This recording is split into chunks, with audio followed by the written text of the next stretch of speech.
Rich Dad Poor Dad presents a provocative counter-narrative to conventional financial wisdom by contrasting two figures who shape the author's understanding of money from childhood onward: his biological father, the poor dad, and his friend's father, the rich dad.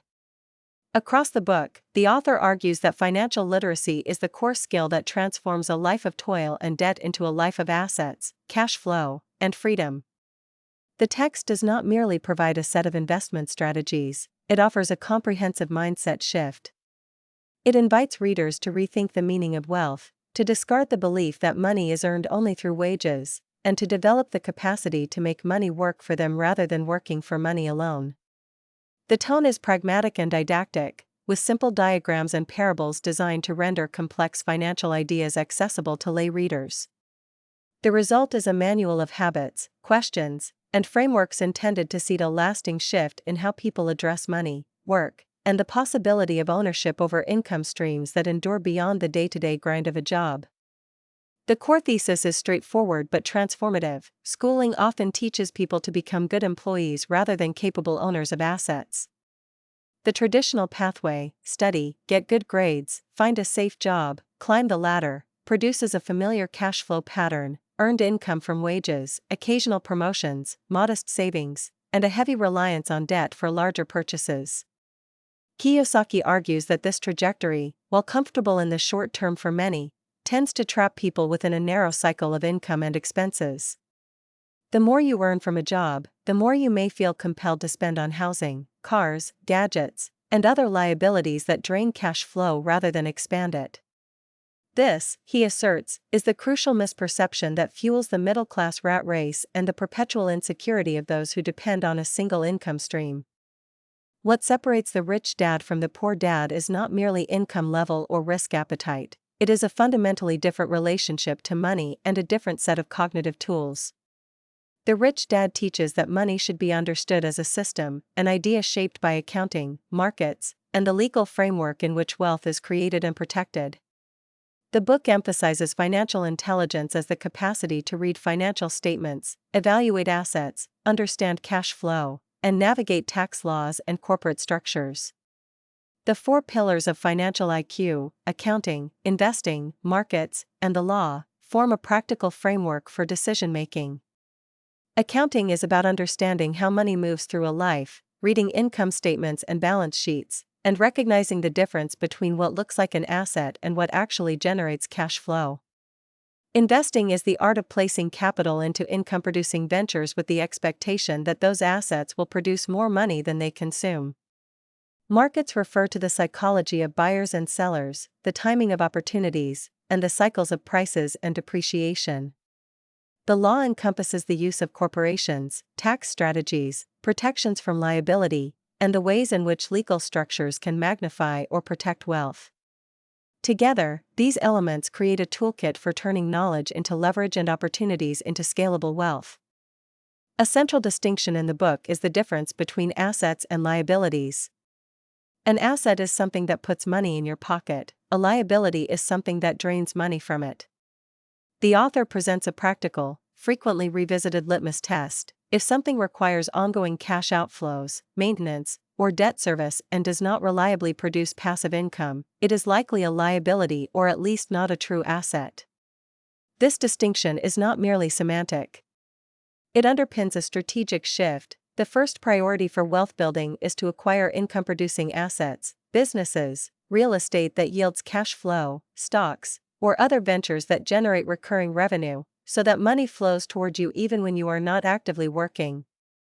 The book repeatedly cautions against viewing large but cash flow negative commitments, such as a heavily mortgaged primary residence, as assets simply because they offer comfort or status. In effect, the home can be a liability if it consumes capital that could otherwise be deployed into assets that produce cash flow. The narrative moves from classification to a broader framework of action. Once the four financial IQs are in hand, the rich dad's approach emphasizes minding one's own business. This phrase is more than a slogan, it captures a philosophy: focus on building and owning assets, rather than chasing raises or promotions within someone else's enterprise. The idea is to separate personal identity from professional employment. Instead of defining success by the height of one's salary, define it by the growth and stability of the asset base you control. A classic example used in the book is the entrepreneurial model of owning real estate or other cash-flowing ventures rather than relying on a single job. The argument is that ownership and control of income-generating assets provide a hedge against the risks of layoffs, wage stagnation, and economic downturns. A particularly provocative element of Rich Dad Poor Dad's argument concerns the use of debt and the role of housing as an asset.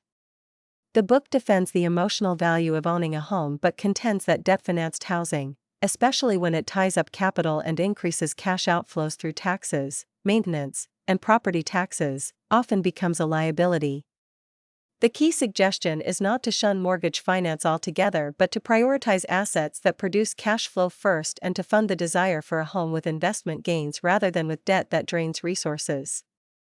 The broader lesson is that wealth growth runs more reliably on cash flow from assets than on the perceived security of home equity or the satisfaction of living in a larger house. The history of taxes and the power of corporations are presented as essential pillars of wealth-building strategy. The author explains that the tax system has evolved to favor those who know how to use legal structures and corporate entities to manage income, deductions, and liability exposure. The corporation is presented not as an exotic trick but as a practical tool that can help reduce tax burdens, protect assets, and separate personal wealth from business risk. The book delves into the mechanisms by which corporate structures can defer taxes, offset expenses, and enable wealth to compound in a legally optimized manner. Recognizing the law, in other words, is a core component of financial intelligence, and it is not inherently about evading obligation but about organizing money in ways that reduce waste and protect value over time. The narrative also acknowledges some of the broader political and social critiques of tax policy, which say that wealthier individuals use the system more effectively, thereby highlighting the moral argument for financial education as a means of leveling opportunity through knowledge rather than through luck alone. Another core pillar is the idea that wealth creation is not simply a matter of savings and investment choices made in isolation but a disciplined, iterative process. The Rich Dad's thesis is that the rich do not merely earn money, they invent money by recognizing opportunities, structuring ventures that leverage assets, employing leverage prudently, and building scalable systems that can generate cash flow. This reframing shifts the locus of control away from external success to internal capability, the ability to see opportunities, to structure deals, to leverage resources, and to implement a repeatable method for turning ideas into income streams. The concept is complemented by a warm emphasis on education and on developing the right mental models.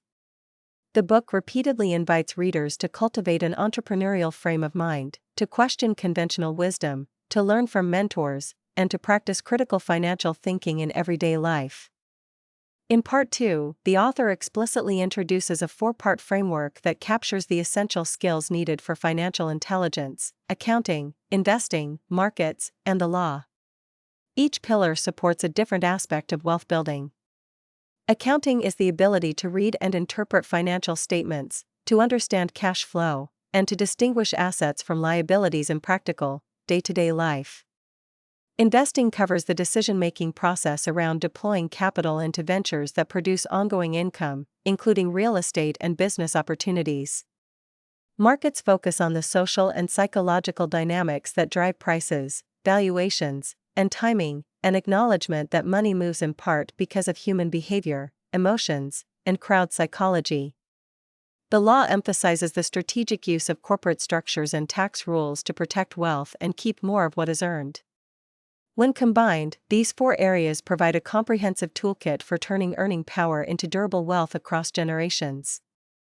The Part 2 narrative also foregrounds a practical set of lessons and a didactic sequence. It outlines the progression from theory to application through a simple, repeatable playbook: acquire assets, trim liabilities, leverage corporate structures for tax efficiency and risk management, and focus on cash flow as the primary measure of financial health. The text includes concrete cautions and clarifications about common misperceptions, such as the belief that owning a home is automatically an asset or that higher income will inevitably solve money problems. It argues that wealth is not about the size of the paycheck but about how money moves and how well you can preserve and grow cash flow through assets that generate income without requiring your continuous daily involvement. The narrative balances provocative assertions with practical considerations, encouraging readers to test, refine, and implement these ideas in their own lives. The book's later portions include a hands-on, action-oriented section that translates the financial intelligence framework into habits and routines. This culminates in a structured set of 10 steps designed to awaken financial genius and to transform daily life into a consistent practice of asset building. The steps begin with a powerful emotional motive for pursuing wealth and the discipline to pursue it daily, emphasizing that a strong personal reason can sustain effort when the task feels daunting. The steps also stress the importance of choosing daily actions, selecting companions who support constructive money talk, and mastering a proven formula before seeking brighter, newer approaches. Paying yourself first becomes not merely a budgeting principle but a strategic obligation to seed the asset column. Paying brokers well is presented as a practical acknowledgement that competent professionals can multiply one's opportunities and protect capital more effectively than isolated DIY efforts. A provocative step invites readers to act as an Indian giver, structure investments so that capital can be recovered quickly and repeatedly, enabling the reinvestment of capital into new deals with a minimized downside. Another set of steps emphasizes the primacy of assets in funding luxuries rather than financing indulgences through debt. The logic is straightforward: if you want to upgrade your lifestyle, let that upgrade be supported by the cash flow generated by assets. This creates a virtuous loop where assets feed more assets, rather than a cycle of debt that compounds risk. The search for heroes, models, and mentors who have demonstrated success in wealth building offers a practical mechanism for developing robust mental models. Reading about successful investors, following their approaches, and seeking mentorship are urged as accelerants of learning and practice. The book also underscores the value of teaching and sharing knowledge. By explaining concepts to others, readers reinforce their own understanding and unlock new networks and opportunities. Teaching becomes not only a virtue but a strategic advantage in wealth building. The Getting Started section crystallizes these principles into 10 actionable steps, each designed to be operational in daily life. From embedding a strong personal reason to choosing daily actions that reinforce asset building, to surrounding oneself with constructive peers, the steps present a concrete, repeatable path toward financial intelligence. This part of the book rejects passivity. It insists that readers adopt a proactive posture and commit to ongoing learning, experimentation, and refinement. In this way, the text positions financial education as both a personal and social practice, an endeavor that can be scaled and shared with others, turning individuals into teachers who amplify the reach and impact of the ideas.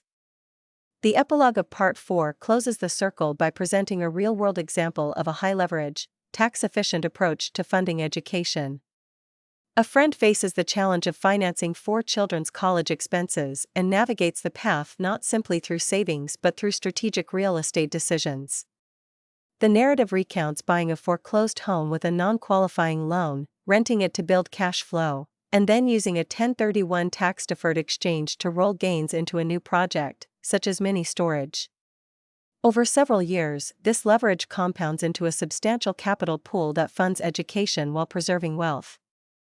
The example underscores the central claim of the book: financial intelligence, not sheer effort alone, enables ordinary people to achieve extraordinary outcomes. The epilogue also ties the practical techniques back to the broader mission of financial education, turning money into a repeated, scalable, and transferable asset base that can sustain multiple generations.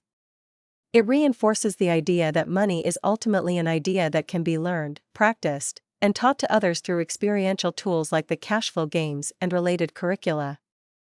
The final pages reassert the author's broader project, a call to cultivate financial literacy, to orchestrate money so that it works for you, and to teach these concepts to others, thereby expanding the reach and impact of prudent wealth building.